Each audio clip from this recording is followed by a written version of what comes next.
Now, when it comes to running your webinar, you have to have a good structure to it. You have to have a logical flow. If you do not have a structure and you're just sort of winging it, you're going to struggle. You're going to struggle to present the information in a way that is easy for your readers to understand.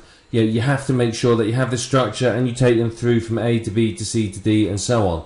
If you don't, it's going to be difficult. And the last thing you want is for people to be sitting there scratching their head thinking, well, you missed something, I don't understand this. You want to take them through step by step. What I recommend is that you plan out your program and you print it out. Have it written out or printed out next to you so that you can tick things off and work through it as you're running your webinar. You don't want to have it on your screen, because if they're looking at your screen, you don't want to have to be sort of switching windows so that people can see what's going on. What I do is, if I was running a webinar, I would list out the main sort of chapters, if you like, that I want to cover, and then sort of the main points within that, and just work my way through it. I could put it on a laptop next to my main computer, or have it printed out. It doesn't matter which, as long as it's there. Now, it's very, very important that you start and finish on time. People have set aside, the time that you've said for your webinar. So if you don't start until, you say you're starting at 7:30, but it's 7:45. You're 15 minutes late. You're going to have annoyed a lot of people already. A lot of them are going to say, well, why we bother turning up? You can't even bother to be here. And typically, if you're not there dead on time or even early, people will leave, and you'll get a lot of people leaving. I've gone on to webinars and telephone conferences where you get there on time and it's just saying the conference isn't open yet. You wait 5 minutes. If it hasn't appeared, you go, you know what, not worth it, and you put the phone down and you go and do something else. So you have to start on time. Finishing on time is also quite important. This is why you need your structure. You need to know how long it's going to last, and this is why you can't really be distracted by questions as you're going through. People, if I'm running my webinar in the USA and I've got some gentleman in India listening in, he's hours ahead of me, so it's the middle of his night, so he might want to get a couple of hours sleep before the morning. So by me waffling on a lot longer, I'm irritating people again. So what I tend to do is say, right, well, I'm running my webinar from 7:30 to 9:30. At 9:30, I will take questions, and I will do an hour of questions. And that way people have the option that, well, 9:30 comes, they go, well, you know what, my TV show's on, or well, I'd really like to get to bed now. And they can go off, and they know that they've not missed the meat of the webinar. All they've done is missed a little discussion, the questions. So they're not going to be too upset by that, if you know what I mean, but they will be if they miss the actual meat. So making sure you start and finish on time is common courtesy. So how do you start? Well, you can make sure that everyone can hear you. One way to do this is to just sort of ask people to put a yes into the box if they can hear you, in the question box, and just get lots of yeses from people. You may want to start talking about yourself, introduce yourself, maybe say hello to people and how are you. Where is everybody today? And just read out some names and locations, because again, it's going to make people feel special and like you're talking to them as individuals. So you get people to type their name and location into the question box, and again you say, oh, there's Jack in Colorado, Johan in Germany, or whatever. You read a few out, and it's going to just sort of help break the ice and relax people and make them feel a little bit special. You want to introduce you. Who are you? Why are you there? Why are you speaking to them as an authority? What qualifies you to be an authority in this structure? If you are interviewing somebody, you may well introduce them and their qualifications and spend more time on them than yourself, because you can assume that they know a little bit about you.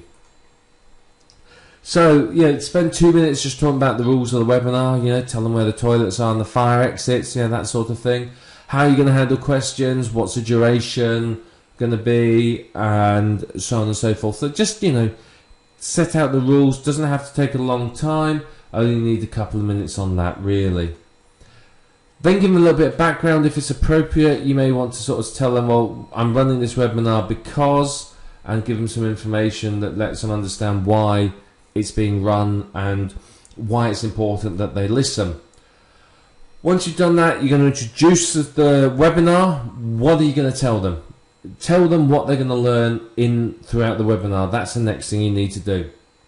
So again, this is only going to be a few minutes, 5 minutes at the most. You're going to introduce the webinar, and often the background and the introduction sort of merge into one. It depends upon the subject and sort of how you're presenting it. Then you'd get into the main meat of the webinar. Now this may be half an hour, it may be an hour. It depends upon what you're trying to communicate to them. It's going to be as long as it needs to be long. So you then go into the main meat and you tell them the main content. Try not to get too distracted by questions and go off on tangents. If people ask questions, yay, that's all well and good, but do not allow yourself to get distracted. Take questions where it helps enhance the understanding of the content that you're trying to present. But it's important that your webinar flows logically. It's got to go from A, B, C, D, and so on. If you're going from A to E to F to Z to T to B, people are going to go, huh? So make sure it flows logically. It's just going to help people understand. Remember, this has to be as easy as possible. And by making it flow logically, you're going to build a good relationship. People are going to be happy with what they're seeing, and they're going to feel a lot better about the whole webinar thing. Now, unless your webinar is going to teach them from the ground up, you do have to assume a basic level of knowledge. You've got to assume that they know something. If I'm giving a presentation about how to create a niche blog site, for example, I may well assume that they know how to FTP. I'm not going to sit there and explain that in depth. I may assume that they know how to register a domain name. If you find you get a lot of questions from people saying, but I don't know how to do that, how do you do this? And it's not sort of part of the main content. What you can do is two things. You can either, if it's a large number of people, stop and cover it, or if it's a smaller percentage, you can say, well, look, it's not really in the scope of what we're doing, but if you go to, I'll send an email out to everyone later on with the replay of this. Go to the replay page and you'll find videos that train people to do that. And either record the videos yourself or use other videos that you have in your sort of collection, so that you don't want to distract people. There's nothing worse than being on a training program. I've been on these training programs.